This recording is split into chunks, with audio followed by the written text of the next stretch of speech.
I wanted to share this because I really want people to understand where I came from to where I am now and where I am right now and how I got there, to help inspire other people to be able to do the same. So where I was debilitating anxiety, like completely, pretty much almost dysfunctional because of the anxiety, to a place of empowerment, to a place of feeling complete wholeness within.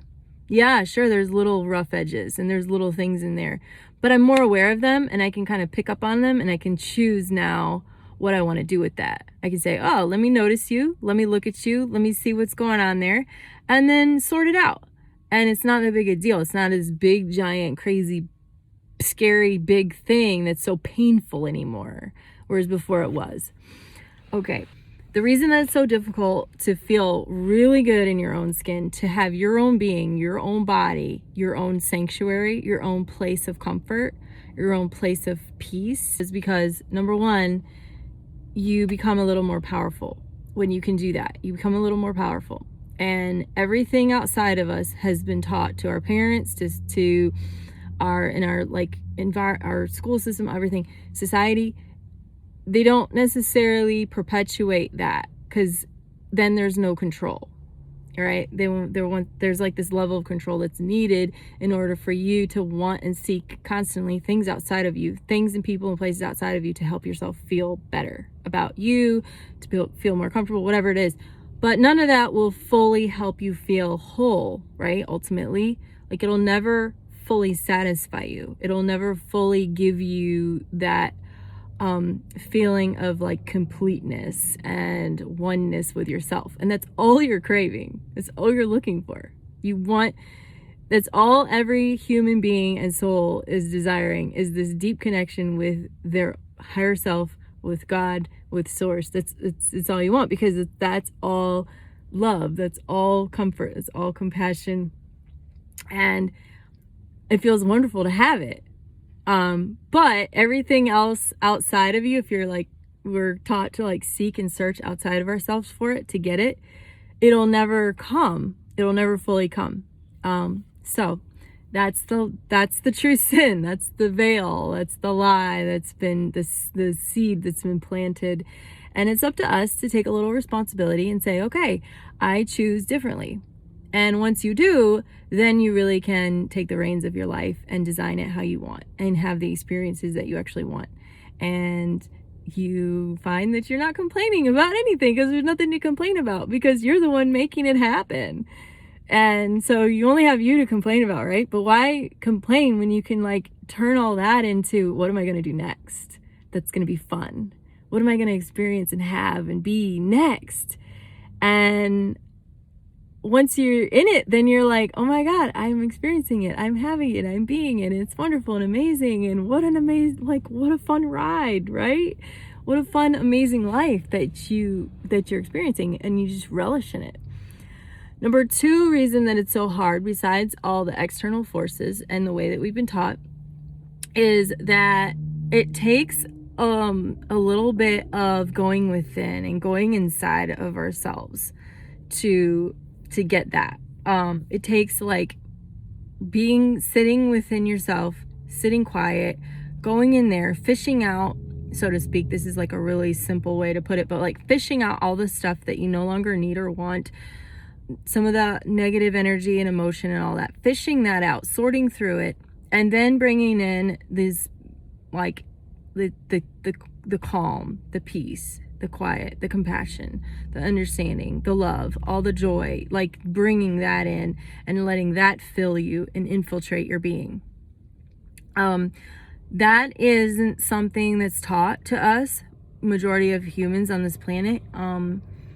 And so it's foreign. It feels really foreign. And because it's foreign, our brain tells us it's scary.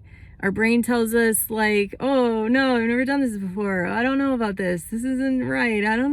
And all these things. But that's just our brain's job. Like, our brain is here to keep us safe mainly and to protect us, right? So you kind of have to turn that off, and you have to just go within your being, your heart, and trust that way. And when you do that, then this starts to settle down a little bit, and it's not so crazy, and then you keep practicing, and it gets easier and easier and better, and it feels amazing. And so it's not this scary place anymore. It's this place that you start to feel comfortable with. And that's when you start to build that inner sanctuary. Okay, number 3 reason, so you have external forces, crazy, hard, difficult, like never going to satisfy or create wholeness within yourself. Number 2, it feels foreign. And number 3 reason that it's so like difficult to manifest and do and have is because of these underlying beliefs, which ties into once you go within, you start to uncover some things that you may not have known were there, or you thought were like it was too big to try to deal with. So it just kind of stuck or stayed there. But the beliefs that you're unlovable, the beliefs that you're unworthy, the beliefs that you're not good enough, the beliefs of I'm afraid to fail, like failure is death, right? But failure isn't honestly, obviously, like failure is not going to kill you. Failure is something that you can learn and grow from and really embrace. And so with those core beliefs basically running our lives, that keeps us very limited. It keeps us at low vibrations. It keeps us in a place of never really being able to reach our full potential. And so that leads me to the next point. Once I gotten myself to a place where I feel inner peace, I feel like I have sanctuary in here. I have calm, I have love, I have compassion, I have understanding for myself. I'm not afraid of me. I am comfortable in my own skin. I still have little judgments and little old patterns and thoughts and things that come up, but I just look at them and I say, okay, I see you. I understand you're there. It's okay. It's okay. I know it's been a long time. So just talking to myself, that inner voice saying, it's okay. I understand. You've had these things for a long time. It's okay, Jessica. Even if you feel uncomfortable, you feel insecure, you feel whatever it is, let myself feel it. Let myself feel it. And then just decide what I want to do with it from there. If I want to let it be there, it's fine. I can be fine with it. If I want to shift it and move it into something else, I can do that too. Not a big deal. The only way that I've gotten to be able to do that, though, is with regular meditation and a structured meditation. I realized that I have to have sort of a system and a structure to my meditation, and that has really helped me to understand the process and how to get my body and myself centered so that it's effective for me.